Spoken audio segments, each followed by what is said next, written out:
What's up, you guys? Hope you are having an absolutely fantastic day. If you're new here, I'm BDre, and this channel is all about technology. So if that's something that is interesting to you, then click the subscribe button down below.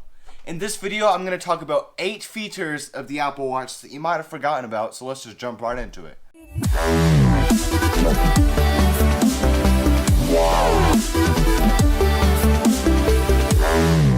When you plug in Apple Watch, it usually just defaults to this nightstand mode right here, but if you ever wanted to check the battery, just click this lightning bolt right here, and that lightning bolt will change to the percentage of the battery.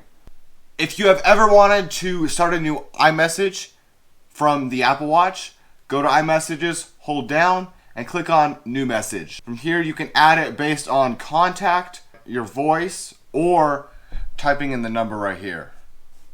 If you have a specific goal for a workout, go to your workout app, click on the 3 dots up here, and here you have 4 options of the different goals you can have. The open is the default, but if you click on, for example, distance here, you can set a distance you'd like to go.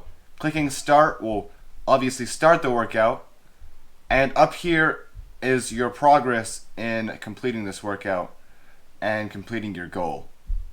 If you're big into running and you want to keep a consistent pace, you can do that on the Apple Watch as well. Clicking the 3 dots on an outdoor run up here,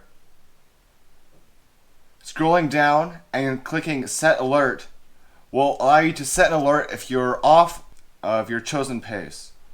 After you've done so, you'll get these options as well: an average pace, a rolling, and an off. And your average is the pace for all the miles you've run.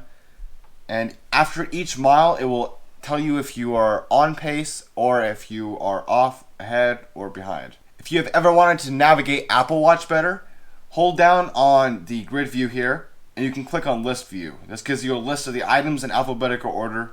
Makes it really easy, especially if you have big hands. If you want to get out of the list view, hold down again and switch over to grid view. If you want to better navigate Apple Watch, double clicking on the digital crown will take you back to the last app you had opened. The extra large face is very nice, especially if you just want to have the time. But did you know you could add a complication? Holding down, click customize, swipe to the second page here, and move the digital crown. This gives you all the options for these very big complications. Ever wanted to add your name or initials to Apple Watch? Go to the color watch face, hold down, click customize, swipe over to the 3rd page, and here in the middle will be a rectangle. You're going to have to go to your iPhone, which I'll show you how to do right here. On iPhone, just go to your Apple Watch app, scroll down to clock, click on clock, go all the way down again, and click on monogram. Here you can add your monogram, and then we'll take it back over to the Apple Watch.